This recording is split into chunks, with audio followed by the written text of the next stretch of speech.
perverse one. Tell me, what can you object to him? Isn't he a handsome man? A genteel man? A pretty figure of a man? She little thinks whom she is praising. So is Beverley, ma'am. No comparisons, miss, if you please.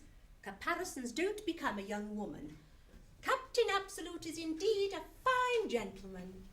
Aye, the Captain Absolute you have seen. Then he is so well bred, so full of alacrity and adulation, and has so much to say for himself, in such good language too. His physiognomy so grammatical, then his presence is so noble. I protest, when I saw him, I thought of what Hamlet says in the play. Hesperian curls, the front of Job himself, and I, like March, to threaten at command. A station, like Harry Mercury, new. Something about kissing on a hill. However, the similitude struck me directly. How enraged she'll be presently when she discovers her mistake. Sir Anthony and Captain Absolute are below, ma'am. Show them up here. Now, Lydia, I insist you behave as becomes a young woman. Show your good breeding at least, though you have forgot your duty. Madam, I have told you my resolution. I shall not only give him no encouragement, but I won't even speak to or look at him. Here we are, Mrs. Malaprop, come to mitigate the frowns of unrelenting beauty. And difficulty enough I had to bring this fellow. I don't know what's the matter with him, but if I had not held him by force, I fear he would have given me the slip. You have infinite trouble, Sir Anthony, in the affair. I am ashamed for the cause. Lydia, rise, I beseech you, pay your respects.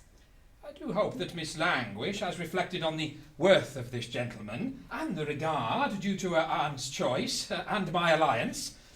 Now, Jack, why don't you speak? What the devil shall I do? Oh, you see, sir, she won't even look at me whilst you're here. I knew she wouldn't. I told you so. Let me entreat you, sir, to leave us together. I wonder I haven't heard my aunt exclaim yet. Sure she can't have looked at him. Perhaps the regimentals are alike and she is something blind. I say, sir, I won't stir a foot yet. I am sorry to say, Sir Anthony, that my affluence over my niece is very small. Turn around, Lydia, I blush for you.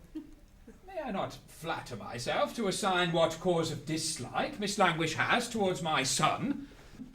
Why don't you begin, Jack? Speak, you puppy, speak. It is impossible, Sir Anthony, she can have any. She will not say she has. Answer, hussy. Why don't you answer? Then I trust that a childish and hasty predilection will be no bar to Jack's happiness. Zounds, sir, why don't you speak? I think my lover seems as little inclined to conversation as myself. How strangely blind my aunt must be.